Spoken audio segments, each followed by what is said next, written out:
आ गई भी 60 रुपए किलो भी 60 रुपए किलो स्ट्रॉबेरी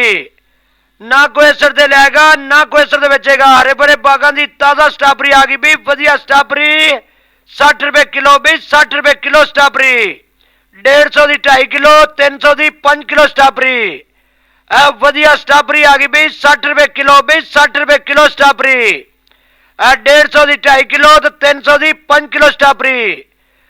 वधिया स्ट्रॉबेरी आ गई भी वधिया ताजा स्ट्रॉबेरी 60 रुपए किलो 60 रुपए किलो हरे भरे बागां दी ताजा स्ट्रॉबेरी आ गई भी 60 रुपए किलो स्ट्रॉबेरी